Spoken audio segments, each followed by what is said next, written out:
is dead.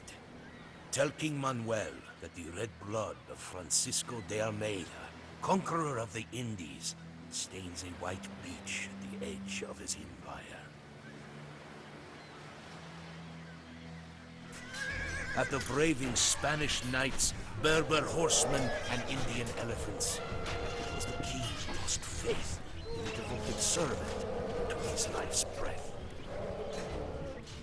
Lies, they whispered in our king's ear. They called Dom Francisco mad with lust for power, riches, and glory.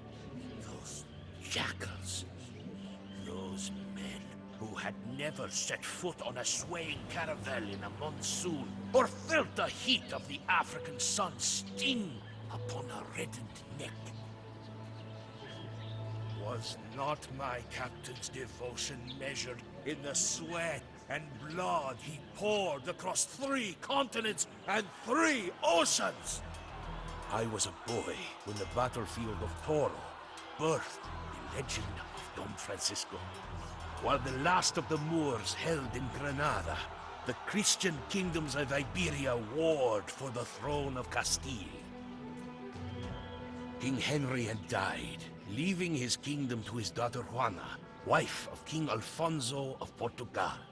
The union of the 2 lands was celebrated in our country, but for the ambition of a queen, it was not to be. Queen Juana's 25-year-old aunt Isabella sought the throne for herself. Her powerful husband, the King of Aragon, led his army into Castile to seize the crown for his wife and unite that kingdom with his own. The armies of Aragon and Portugal met near the city of Toro to decide the fate of 3 kingdoms. Despite the successes of Don Francisco and Prince Juan, the Battle of Toro was indecisive. After 3 more years of war, a compromise was reached. Isabella was crowned Queen of Castile, joining that kingdom with Aragon into a unified Spain. In exchange, the wise King Alfonso, attuned to the changing times, received Spanish assurances that the African coast and the waters and lands to the east were a Portuguese dominion. I began my journey with Don Francisco 2 decades ago in Morocco. 13 years had passed since the Battle of Toro, and the grizzled soldier had reason to be an esteemed counselor to King Juan. Courtly life did not suit my captain well, however. He convinced the king to send him to Africa to fight the Moors. King Alfonso had conquered the Tangier coast before the war with Aragon, but Portugal's hold on Muslim Africa was tenuous. Barbary pirates menaced the coast, and Berber tribesmen emerged from the lifeless deserts in fierce raids.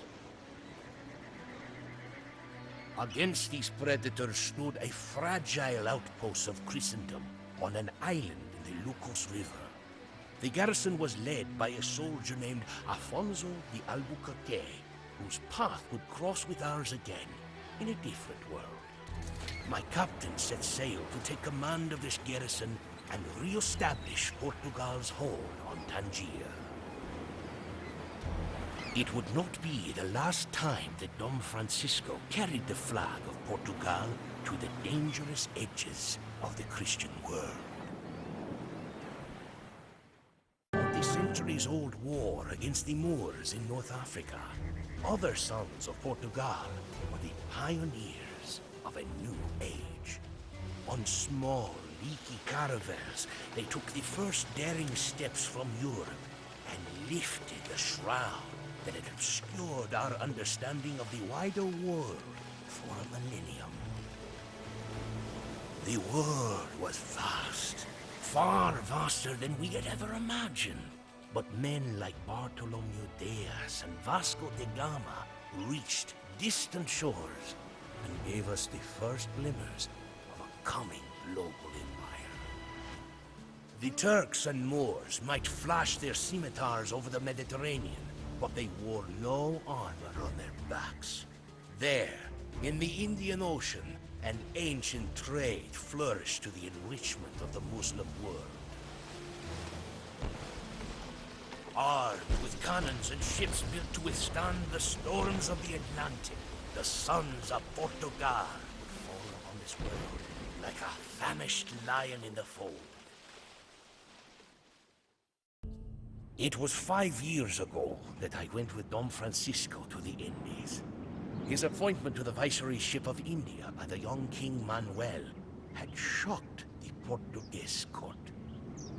Don Francisco was the champion of King Juan, the deceased cousin of the recently crowned king, and the Almeidas had favored a rival claimant to the Portuguese throne. The king's intentions were the topic of many hushed whispers.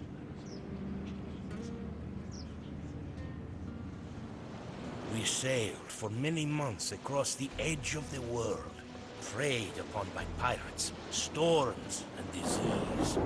But as our leaky ships rounded the southern cape of Africa, we saw the first glimmers of the riches of the Orient.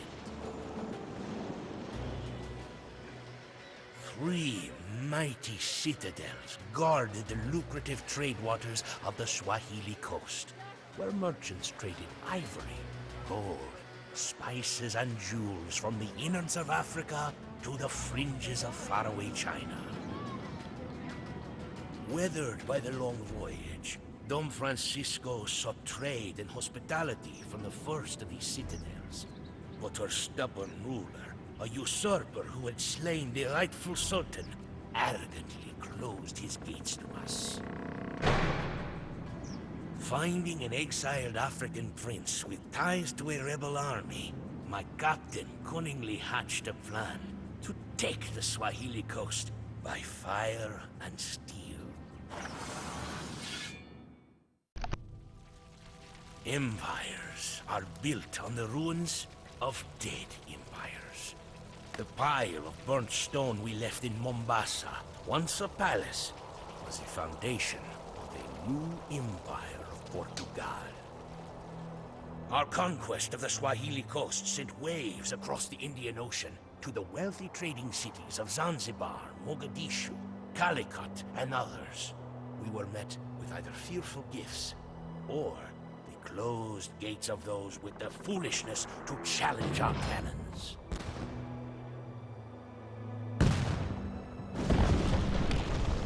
Few would continue to make that mistake.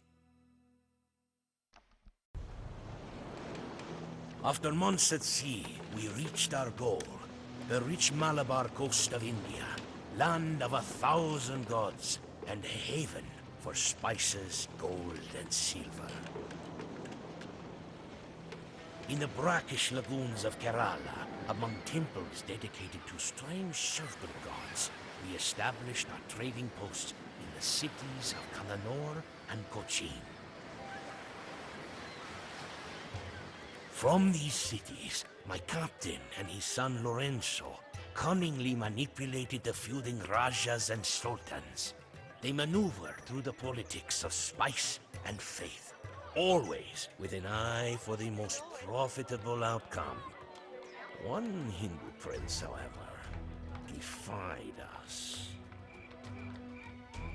This nameless ruler of Calicut, known only by the title the Zamorin, threatened to break the carefully crafted deals and rivalries from which Portugal profited. By sword and shrewd tongue, giving no credence to differences of religion or race, he gained allies in the Rajas, in the Sultans, and in rulers as far away as Egypt and Venice. Even our allies among the Indians fell for his intrigue. The treacherous Kolathiri Raja, Prince of Kannur, betrayed us for the Zamorin's gold. Surrounded by enemies, it seemed that the hands of fate had turned so quickly against us. Though the Zamorin limped away from Kannur bloodied, His resolve was untouched by our cannon. In driving men to war, gold can be more powerful than God. For centuries, the wealth of the Indies had passed through the Indian Ocean, carried by Arab, Indian, and Somali merchants to the port cities of Arabia, Egypt, and Africa.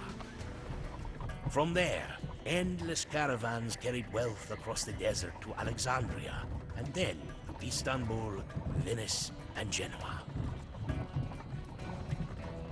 By rounding Africa, Portuguese traders had upset the traditional balance of this world.